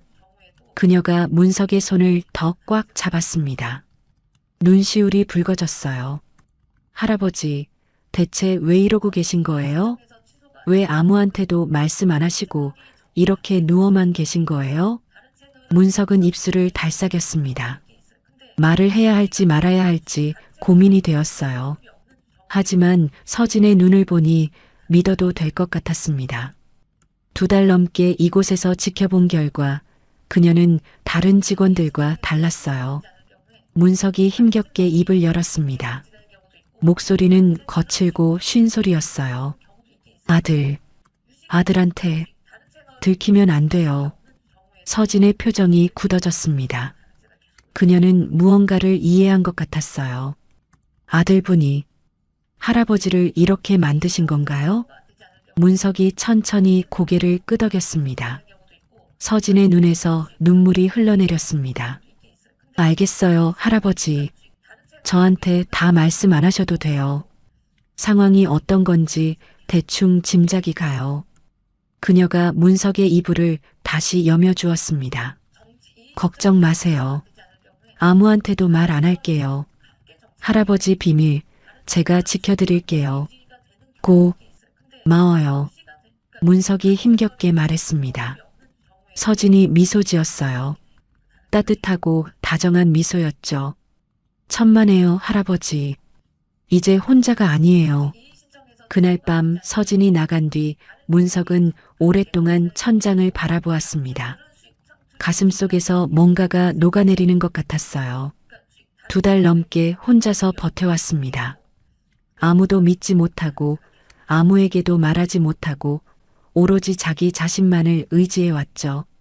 그런데 이제 누군가가 자신의 편이 되어주겠다고 했어요. 그 말이 얼마나 큰 위안이 되는지 말로 표현할 수가 없었습니다. 문석의 눈에서 눈물이 흘러내렸습니다. 슬픔의 눈물이 아니었어요. 안도의 눈물이었죠. 오랜만에 느끼는 인간적인 온기였습니다. 처음으로 신뢰할 수 있는 사람을 만났습니다. 이 어둡고 외로운 곳에서 한 줄기빛 같은 존재를요. 문석은 어둠 속에서 작게 미소 지었습니다. 아직 갈 길은 멀었지만 이제 혼자가 아니었어요. 그것만으로도 큰 힘이 되었습니다. 차가운 겨울밤이었지만 가슴 속에는 작은 불씨가 피어올랐어요. 내일부터는 달라질 거야. 문석은 그렇게 생각하며 눈을 감았습니다. 오랜만에 편안한 잠이 들 것 같았어요. 창밖에서는 눈이 내리고 있었지만 문석의 마음은 봄을 준비하고 있었습니다. 서진을 만난 지 일주일이 지났습니다. 그동안 두 사람은 매일 밤 조용히 대화를 나누었어요. 물론 아주 짧은 대화였죠. 문석은 아직 말을 오래 하기 어려웠고 들킬 위험도 있었으니까요. 하지만 그 짧은 대화들이 문석에게는 큰 힘이 되었습니다. 3개월 만에 처음으로 누군가와 진심을 나눌 수 있었어요. 그것만으로도 가슴이 벅찼죠. 2월 중순의 어느 밤이었어요. 밤 11시가 조금 넘은 시각이었습니다. 병원은 고요했고 복도의 형광등은 반쯤 꺼져 있었죠. 서진이 평소처럼 병실에 들어왔어요. 복도에 아무도 없는 것을 확인하고 조용히 문을 닫았습니다. 그녀는 문석의 침대 옆 의자에 앉아 조심스럽게 손을 잡았어요. 할아버지, 오늘 좀 어떠세요? 문석이 천천히 눈을 떴습니다. 서진의 얼굴을 보니 마음이 편해졌어요. 나아지고 있어요. 문석의 목소리는 여전히 거칠었지만 일주일 전보다는 훨씬 또렷해졌습니다. 매일 밤 몰래 발성 연습을 한 덕분이었죠. 서진이 고개를 끄덕였습니다. 그녀의 눈에 안도감이 스쳤어요. 다행이에요. 낮에 몰래 지켜봤는데 손가락도 예전보다 잘 움직이시는 것 같더라고요. 문석이 살짝 미소 지었습니다. 서진은 눈썰미가 좋은 사람이었어요. 남들이 보지 못하는 것을 보았죠. 서진이 주위를 한번 둘러보고는 목소리를 더 낮추었습니다. 할아버지, 이제 자세히 말씀해 주실 수 있으세요? 왜 이렇게 숨어 계신 건지요? 문석은 잠시 망설였습니다. 모든 것을 말해도 될까요? 하지만 서진의 눈을 보니 믿어도 될 것 같았어요. 지난 일주일간 그녀는 한 번도 의심스러운 행동을 하지 않았습니다. 오히려 문석을 보호하려고 애썼죠. 문석이 힘겹게 입을 열었습니다. 나는 이미 말할 수 있어요. 한 달 전부터. 서진의 눈이 커졌습니다. 그럼 왜 아무한테도? 아들 때문이에요. 문석이 천천히 말을 이었습니다. 말하는 것이 힘들었지만 서진에게는 진실을 알려주고 싶었어요. 아들이 내가 회복하면 안 된다고 생각해요. 내가 쓰러진 틈을 타서 회사를 빼앗으려고 해요. 서진의 얼굴이 굳어졌습니다. 그녀의 손이 떨렸어요. 세상에, 아들이 병실에 올 때마다 혼잣말처럼 계획을 말해요. 회사 매각, 직원 해고, 계열사 정리. 나는 다 듣고 있어요. 문석의 눈에 분노가 스쳤습니다. 하지만 곧 지친 표정으로 바뀌었죠.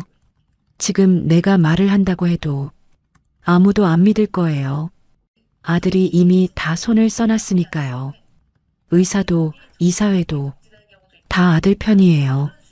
서진은 한참 동안 아무 말도 하지 못했습니다. 그녀의 눈에 눈물이 고였어요. 문석은 그 눈물이 동정 때문인지 아니면 다른 이유인지 알 수 없었습니다. 할아버지, 서진이 문석의 손을 꽉 잡았습니다. 제가 도와드릴게요. 문석이 놀란 눈으로 서진을 바라보았습니다. 위험해요.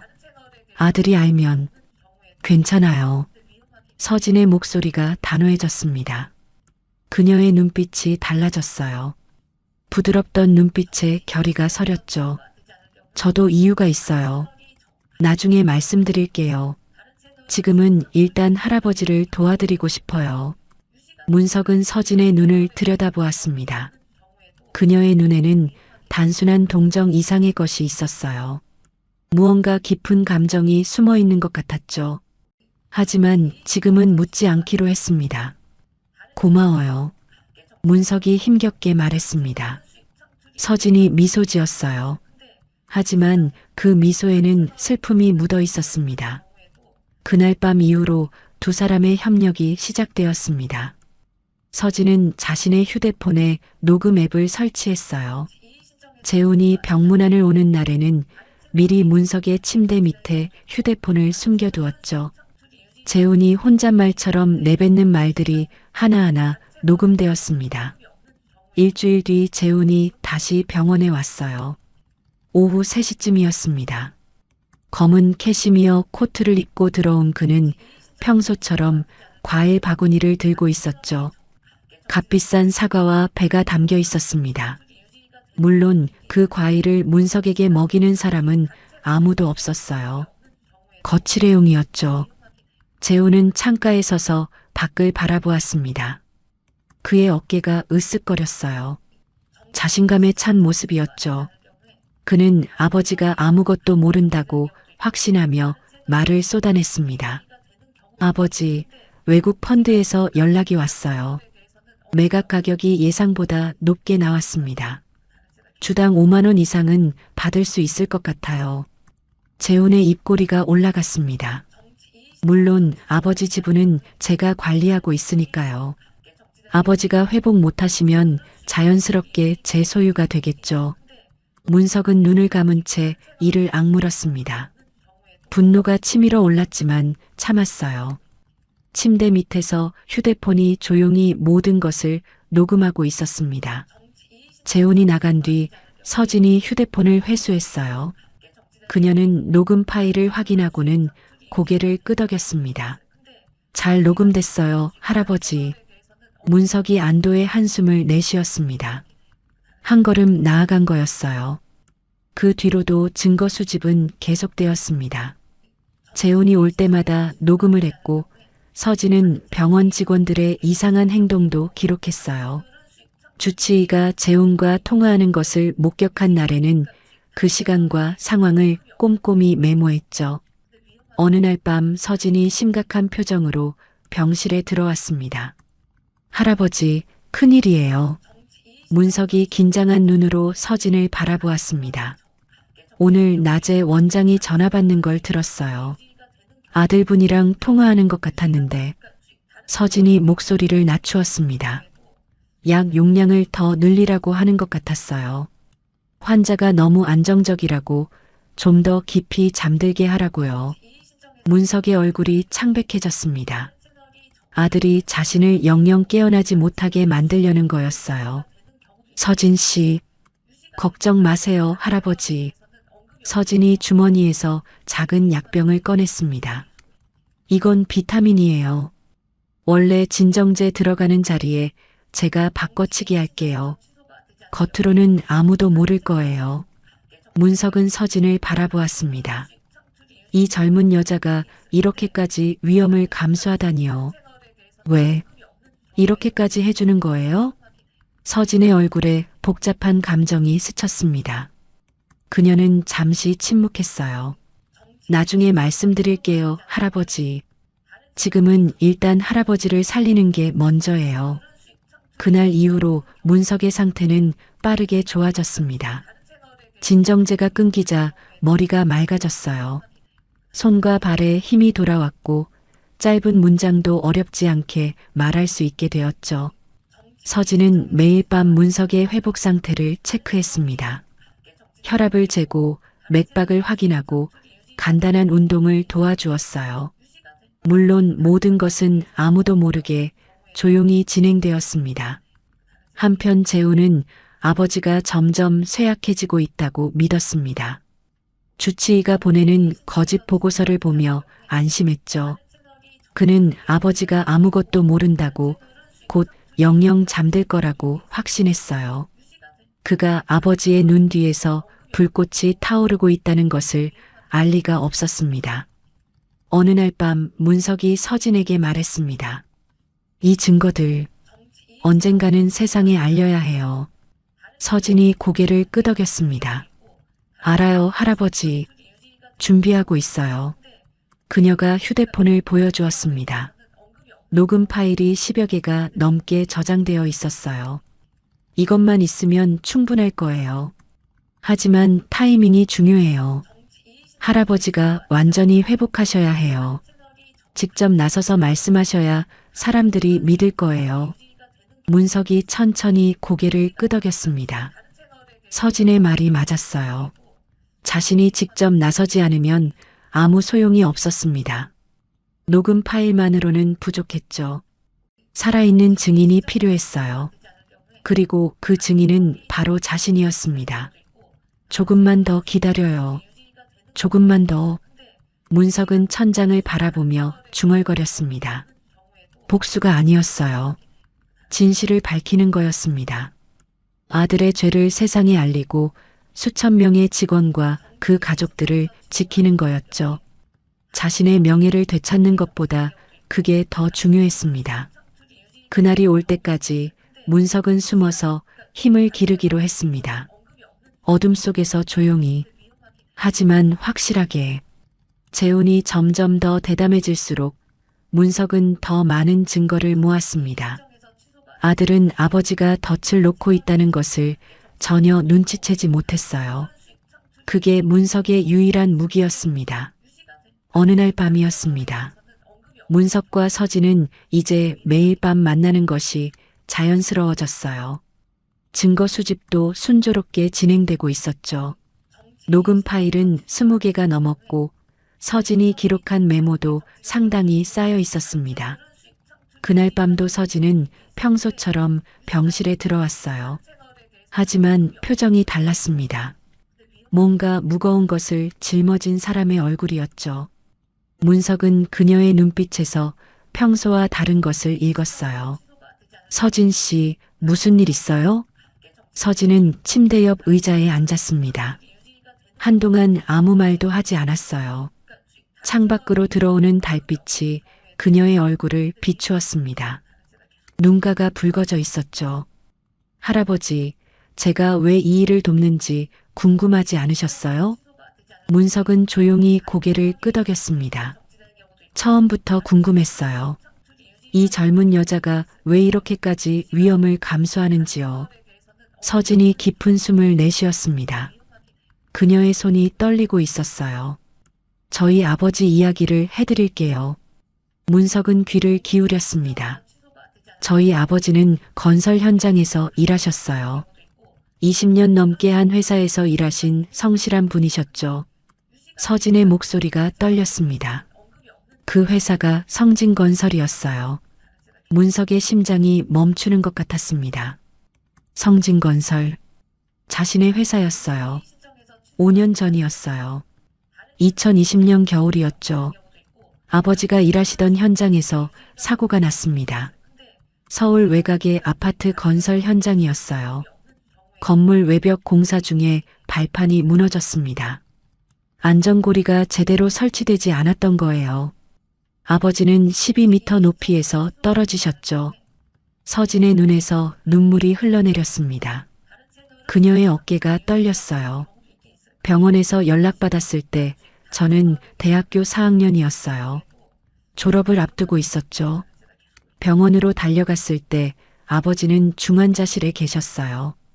다행히 목숨은 건지셨지만 허리를 크게 다치셔서 다시는 일을 못하게 되셨습니다. 하반신 마비까지는 아니었지만 오래 서 있거나 무거운 것을 들 수가 없으셨어요. 문석은 아무 말도 할 수 없었습니다. 가슴이 무겁게 내려앉았어요. 문제는 그 다음이었어요. 회사에서 산재 처리를 안 해주려고 했거든요. 서진의 목소리에 분노가 서렸습니다. 안전장비가 부실했던 게 분명한데 회사에서는 아버지 과실이라고 주장했어요. 산재 신청을 했더니 회사에서 압력을 넣어서 기각되었고요. 문석은 얼굴이 창백해졌습니다. 그런 일이 있었다니요. 그래서 아버지는 회사를 상대로 소송을 하셨어요. 그런데 서진이 잠시 말을 멈추었습니다. 주먹을 꽉 쥐었어요. 소송이 진행되는 동안 회사에서 아버지를 해고했어요. 20년 넘게 다닌 회사에서 다친 직원을 그냥 잘라버린 거예요. 퇴직금도 제대로 안 주고요. 문석은 눈을 감았습니다. 그런 일이 자신의 회사에서 일어났다는 게 믿기지 않았어요. 하지만 서진의 눈물은 진짜였습니다. 소송은 3년이나 끌었어요. 회사에서 계속 변호사를 바꿔가며 시간을 끌었거든요. 증인들도 회유하고 서류도 조작하고 저희 가족은 그 3년 동안 지옥 같은 시간을 보냈어요. 어머니는 스트레스로 건강이 나빠지셨고 저는 취업도 못하고 아르바이트만 전전했죠. 결국 아버지는 지쳐서 합의를 하셨어요. 원래 받아야 할 금액의 10분의 1도 안 되는 돈으로요. 서진이 눈물을 닦았습니다. 그 일을 주도한 사람이 누군지 아세요? 문석은 대답할 수 없었어요. 하지만 이미 알고 있었습니다. 강재훈 부사장이었어요. 지금 할아버지 아들이요. 그 이름이 나오자 병실의 공기가 얼어붙는 것 같았습니다. 문석은 가슴이 찢어지는 것 같았어요. 재훈이 부사장으로 승진한 게 5년 전이었어요. 그때부터 비용 절감이라는 명목으로 산재 처리를 줄이기 시작했대요. 안전장비 예산도 깎았고요. 저희 아버지 사고는 그 정책의 결과였던 거예요. 문석은 아무 말도 할 수 없었습니다. 자신이 몰랐던 일이었어요. 회사가 커지면서 모든 것을 직접 챙기기 어려워졌죠. 그 사이에 아들이 이런 일을 저지르고 있었던 겁니다. 할아버지, 서진이 문석의 손을 잡았습니다. 저는 할아버지를 원망하지 않아요. 할아버지가 직접 하신 일이 아니니까요. 하지만 강재훈은 용서할 수 없어요. 문석의 눈에서 눈물이 흘러내렸습니다. 평생 처음으로 느끼는 죄책감이었어요. 자신의 회사에서 자신의 아들이 이런 일을 저질렀다니요. 미안해요. 정말 미안해요. 문석이 떨리는 목소리로 말했습니다. 서진이 고개를 저었어요. 할아버지가 사과하실 일이 아니에요. 할아버지도 피해자잖아요.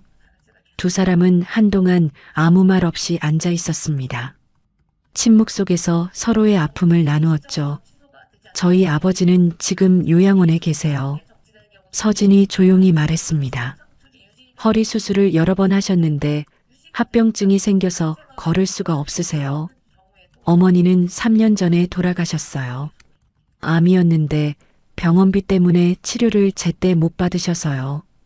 저는 아버지 병원비를 벌려고 여기서 일하고 있어요. 서울 병원보다 여기가 급여가 조금 더 높거든요. 야간 근무 수당도 있고요. 문석은 서진을 바라보았습니다. 이 젊은 여자가 얼마나 힘든 삶을 살아왔는지 이제야 알게 되었어요. 그래서 제가 할아버지를 돕는 거예요. 강재훈이 저지른 일의 대가를 치르게 하고 싶어요. 저희 아버지뿐만 아니라 그 사람 때문에 피해를 본 모든 사람들을 위해서요. 서진의 눈빛이 단호해졌습니다. 할아버지, 강재훈이 저지른 일은 할아버지한테만 국한된 게 아니에요. 저희 아버지 같은 사람이 얼마나 많겠어요. 부당해고, 산재 은폐, 보상 묵살. 이건 구조적인 범죄예요. 문석은 천천히 고개를 끄덕였습니다. 서진의 말이 맞았어요. 자신은 아들의 배신에만 집중하고 있었습니다. 하지만 재훈이 저지른 일은 그보다 훨씬 컸어요. 수많은 사람들의 삶을 파괴한 거였죠. 이제 알겠어요. 문석이 힘주어 말했습니다. 이건 나 혼자만의 문제가 아니야. 재훈이 저지른 모든 잘못을 밝혀야 해요. 산재 은폐, 부당해고, 회사 매각 계획. 전부 다요. 서진이 고개를 끄덕였습니다. 그녀의 눈에 희망이 번뜩였어요. 할아버지, 제가 예전에 모아둔 자료가 있어요. 저희 아버지 사건 관련 서류들이요. 그것도 증거가 될 수 있을 거예요. 문석이 서진의 손을 꽉 잡았습니다. 고마워요, 서진 씨. 정말 고마워요. 그날 밤 문석은 잠을 이룰 수 없었습니다. 천장을 바라보며 생각에 잠겼어요.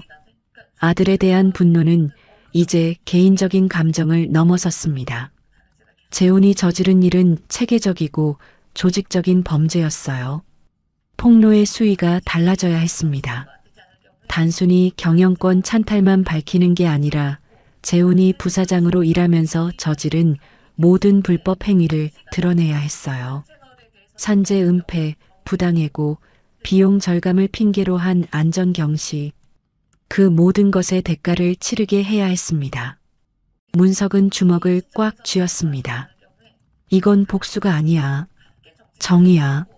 수많은 피해자들을 위한 정의였어요. 서진의 아버지 같은 사람들을 위한 정의였죠. 그리고 앞으로 피해를 볼 수도 있는 직원들을 보호하기 위한 일이었습니다. 문석은 결심했습니다. 모든 진실을 밝히겠다고요. 아들이 저지른 모든 죄를 세상에 알리겠다고요. 그게 자신이 할 수 있는 유일한 속죄였습니다. 서진의 아버지에게, 그리고 자신이 미처 보호하지 못한 모든 직원들에게 빚진 것을 갚는 일이었어요. 창밖으로 새벽빛이 스며들기 시작했어요. 긴 밤이 지나고 있었습니다. 하지만 문석의 눈은 그 어느 때보다 또렷하게 빛나고 있었죠. 싸움의 의미가 달라졌습니다. 이제는 자신만을 위한 싸움이 아니었어요. 수많은 피해자들의 목소리를 대신하는 싸움이었습니다. 문석은 그 무게를 기꺼이 짊어지기로 했어요. 이제 물러설 곳은 없었습니다. 요양병원에 온 지 4개월째였어요. 창밖에 눈이 녹기 시작했고 산골짜기에도 봄 기운이 조금씩 느껴졌습니다. 나뭇가지에서 새순이 돋아나고 새들이 지저귀기 시작했어요. 문석의 몸도 봄처럼 되살아나고 있었습니다. 죽음의 문턱에서 돌아온 사람처럼요.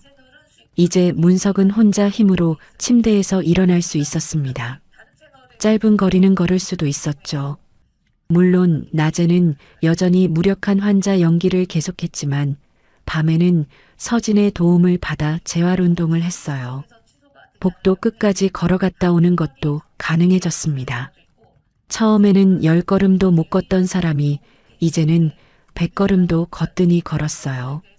말하는 것도 훨씬 수월해졌습니다. 처음에는 한 문장 말하는 것도 힘들었는데 이제는 긴 대화도 나눌 수 있었죠.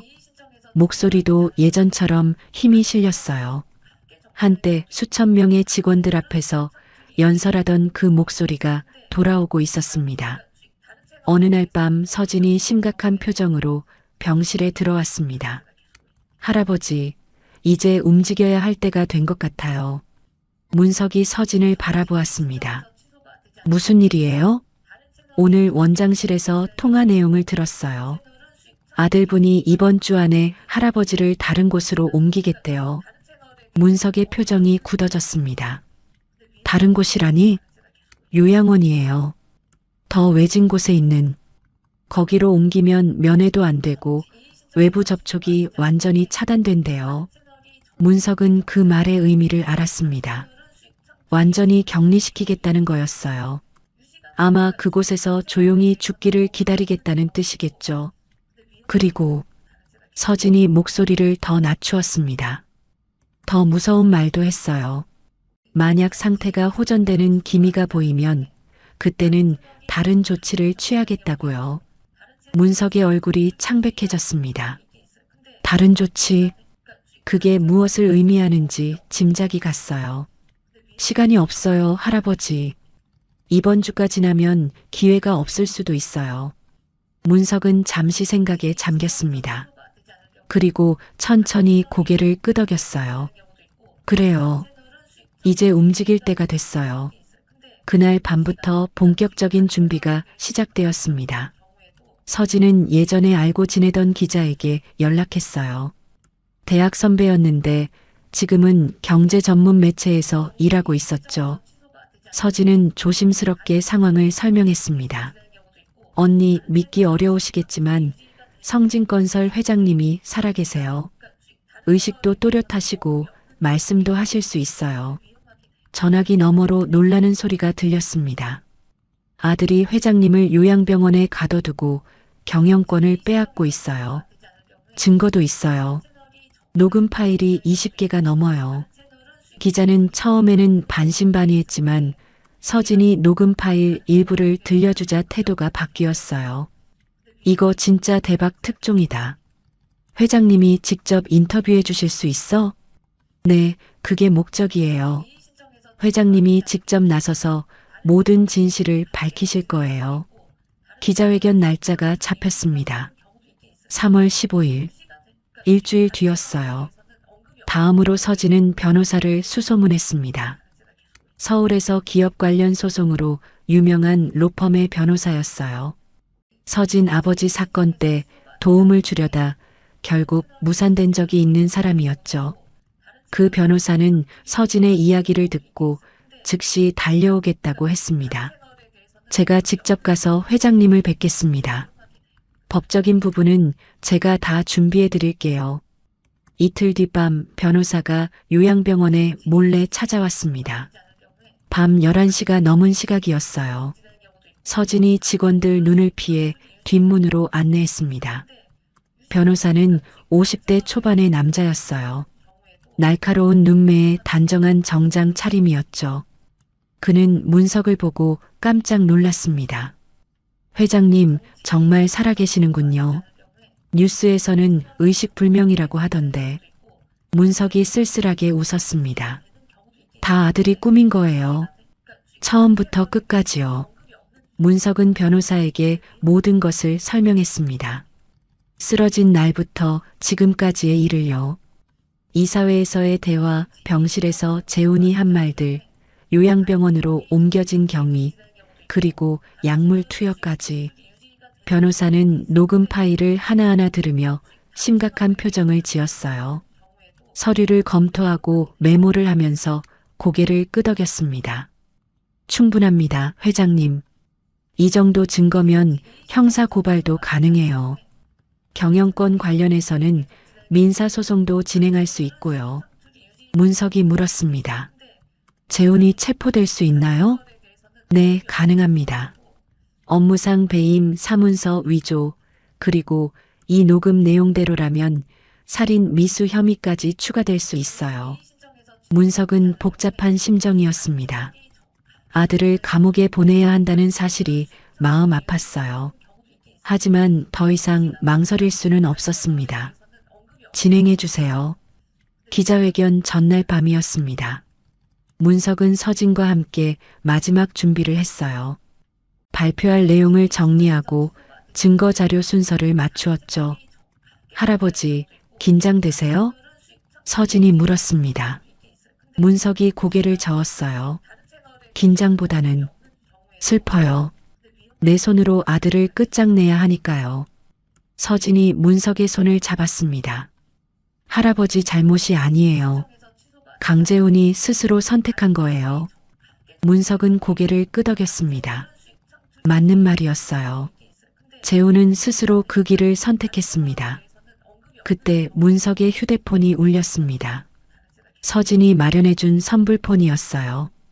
화면에 뜬 번호를 보고 문석의 눈이 커졌습니다. 재훈이었습니다.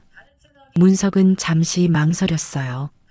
그리고 전화를 받았습니다. 여보세요. 전화기 너머로 재훈의 목소리가 들렸습니다. 아버지, 저예요. 내일 병원에 갈게요. 좀 드릴 말씀이 있어서요. 문석의 심장이 빠르게 뛰었습니다. 내일이면 기자회견이 있는 날이었어요. 알겠다.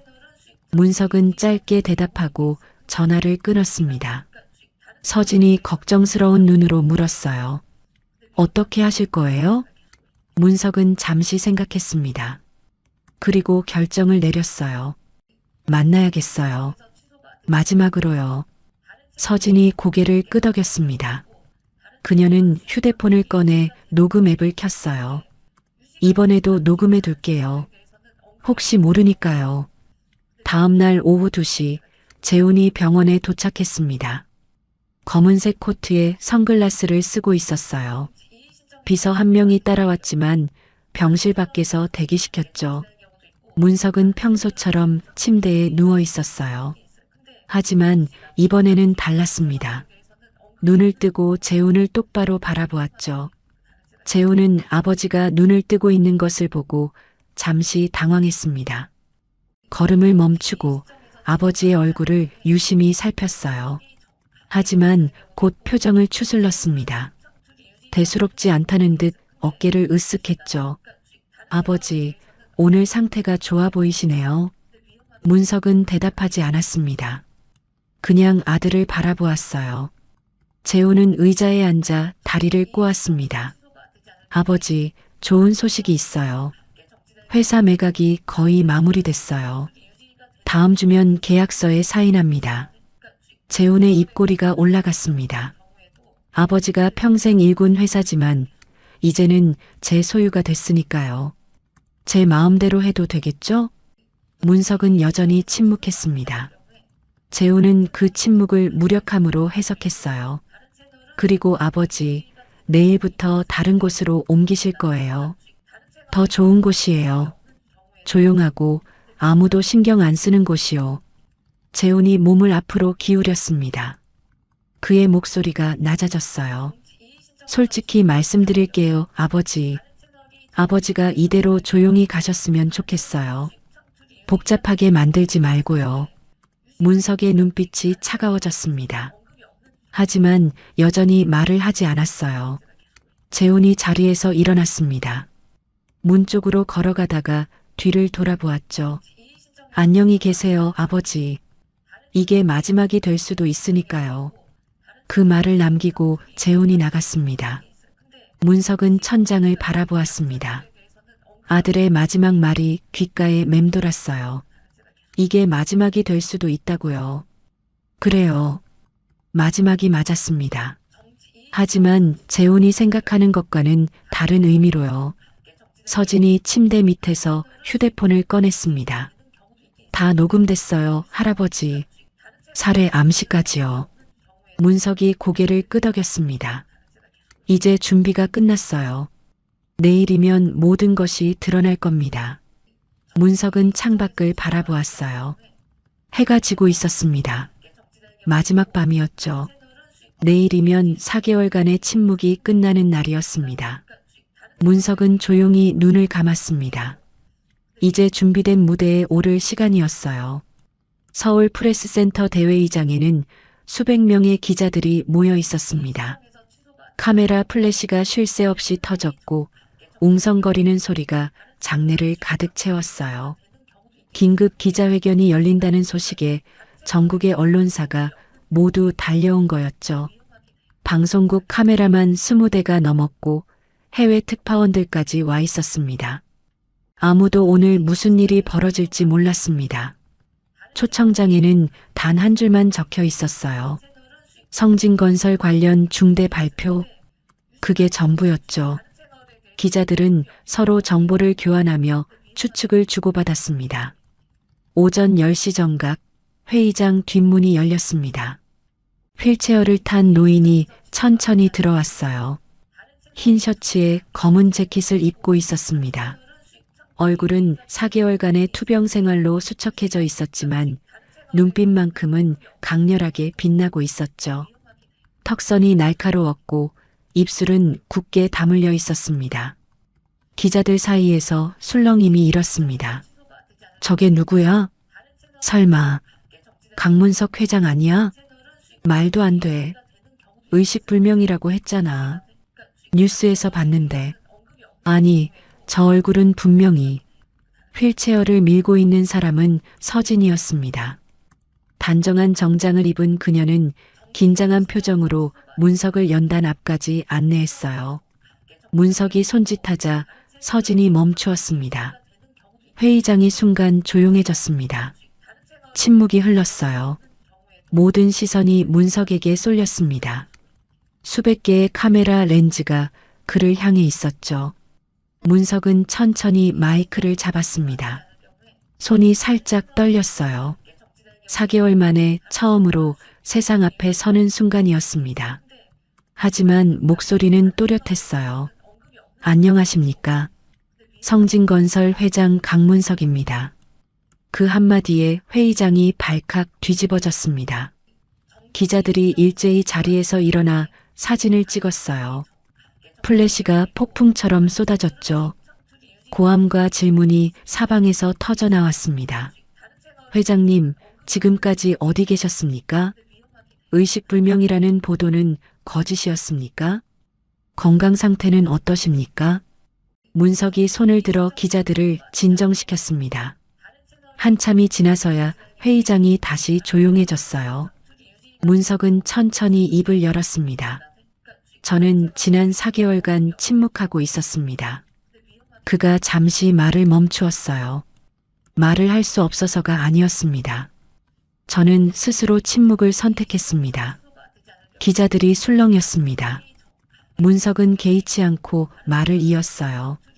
진실을 보기 위해서였습니다. 제가 믿었던 사람의 진짜 모습을요.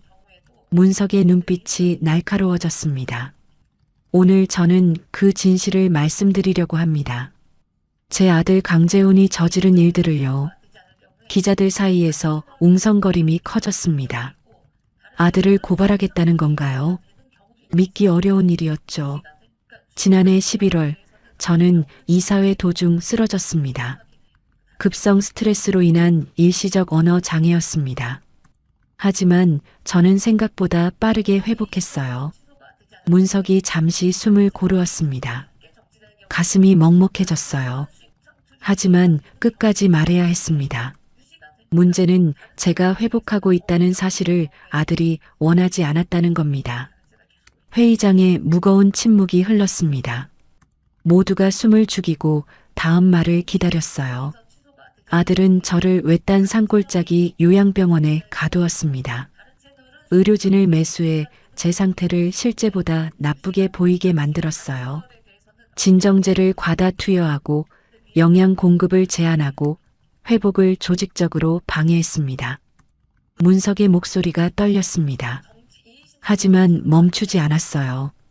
그리고 그 사이에 제 회사를 팔아넘기려 했습니다. 제가 40년간 피땀 흘려 일군 성진건설을요. 수천 명의 직원을 해고하고 계열사를 헐값에 정리하고 오직 자신의 이익만을 챙기려 했죠. 기자들이 연신 메모를 했습니다. 펜이 종이 위를 긁는 소리가 들렸어요. 이것이 증거입니다. 문석이 옆에 있던 서진에게 고개를 끄덕였습니다. 서진이 리모컨 버튼을 누르자 대형 스크린에 녹음 파일 목록이 떴어요. 20개가 넘는 파일들이었죠. 이 녹음들은 제 아들이 제 병실에서 한 말들입니다. 저는 의식이 없는 척하면서 모든 것을 들었습니다. 스피커에서 재훈의 목소리가 흘러나왔습니다. 선명하고 또렷한 음성이었어요. 아버지는 이제 결정 못하십니다. 회사 매각 준비 중입니다. 외국계 펀드에서 좋은 조건을 제시했어요. 아버지가 이대로 조용히 가셨으면 좋겠어요. 복잡하게 만들지 말고요. 회의장이 충격에 빠졌습니다. 여기저기서 탄식이 터져 나왔어요. 기자들은 믿을 수 없다는 표정으로 서로를 바라보았습니다. 문석이 다시 마이크를 잡았습니다. 저는 한 번도 누구에게도 침묵을 강요받은 적이 없습니다. 그의 눈에 눈물이 맺혔습니다. 하지만 목소리는 흔들리지 않았어요. 저는 스스로 침묵을 선택했고 이제 스스로 그 침묵을 끝냅니다. 문석이 휠체어 팔걸이를 잡고 천천히 일어났습니다. 서진이 부축하려 했지만 손짓으로 말렸어요. 그는 자신의 힘으로 두 발을 딛고 일어섰습니다. 기자들이 놀라 탄성을 질렀어요. 저는 살아있습니다. 그리고 제 회사를 지킬 겁니다. 제 직원들을 지킬 겁니다. 그 순간 회의장 뒷문이 열렸습니다. 경찰들이 들어왔어요. 그들과 함께 재훈이 수갑을 찬 채 끌려오고 있었습니다. 재훈의 얼굴은 창백했습니다. 눈이 휘둥그레졌어요. 연단 위에 서 있는 아버지를 보고 그 자리에 얼어붙었습니다. 아, 아버지. 재훈의 입에서 떨리는 목소리가 새어나왔습니다. 어떻게 이게. 문석은 아들을 바라보았습니다. 오랫동안 침묵했어요. 그의 눈에는 분노와 슬픔, 그리고 깊은 실망이 뒤섞여 있었습니다. 재훈아, 나는 내 아버지로서 모든 것을 주려고 했다. 하지만 넌 그것조차 기다리지 못했구나. 재훈의 눈에서 눈물이 흘러내렸습니다. 하지만 문석은 더 이상 말하지 않았어요. 경찰이 재훈을 데리고 나갔습니다. 기자회견이 끝난 뒤 문석은 창가에 서서 서울 하늘을 바라보았습니다. 봄 햇살이 따뜻하게 내리쬐고 있었어요. 4개월 만에 보는 서울이었습니다. 빌딩 숲 사이로 자신이 세운 성진건설 본사가 보였어요. 여전히 우뚝 서 있었습니다. 서진이 다가왔습니다. 할아버지, 괜찮으세요? 문석이 고개를 끄덕였습니다. 괜찮아요. 이제야 괜찮아졌어요. 서진이 문석의 손을 잡았습니다. 4개월간 함께 싸워온 동지였어요. 할아버지, 감사해요. 저희 아버지를 위해서도요. 문석이 서진을 바라보았습니다. 내가 고마워요. 서진 씨가 없었으면 여기까지 못 왔어요. 며칠 뒤 신문에는 여러 가지 소식이 실렸습니다.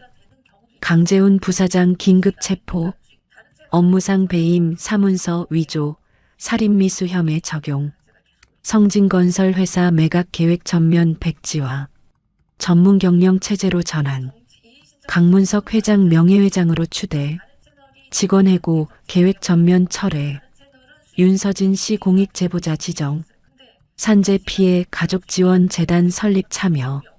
문석은 신문을 읽으며 조용히 미소 지었습니다. 모든 것이 끝났어요. 4개월간의 긴 싸움이 드디어 막을 내렸습니다. 창밖으로 벚꽃이 피기 시작했어요. 봄이 왔습니다. 어둡고 추운 겨울이 지나고 드디어 따뜻한 봄이 찾아온 거였죠. 문석은 서진과 함께 서진 아버지가 있는 요양원을 찾았습니다. 휠체어에 앉아 있는 서진 아버지를 보자 문석은 깊이 고개를 숙였어요. 죄송합니다. 제 회사에서 이런 일이 있었는지 몰랐습니다. 서진 아버지가 문석의 손을 잡았습니다. 회장님 잘못이 아닙니다. 오히려 감사드려야죠. 딸아이 덕분에 진실이 밝혀졌으니까요. 문석은 서진을 바라보았습니다. 그녀의 눈에 눈물이 맺혀 있었어요. 앞으로 산재 피해자들을 위한 지원 재단을 만들겠습니다. 서진 씨가 함께 해주셨으면 해요. 서진이 고개를 끄덕였습니다. 네, 할아버지. 함께 하겠습니다. 요양원을 나서며 문석은 하늘을 올려다보았습니다. 구름 한 점 없는 맑은 하늘이었어요. 따뜻한 봄바람이 얼굴을 스쳤습니다. 4개월간의 침묵은 끝났습니다. 어둠 속에서 버텨온 시간들, 혼자서 싸워온 밤들, 그 모든 것이 의미가 있었어요. 문석은 조용히 미소 지었습니다. 오랜만에 짓는 진심 어린 미소였어요. 이제는 더 이상 연기하지 않아도 되는 미소였죠. 이번엔 진짜로 끝났습니다.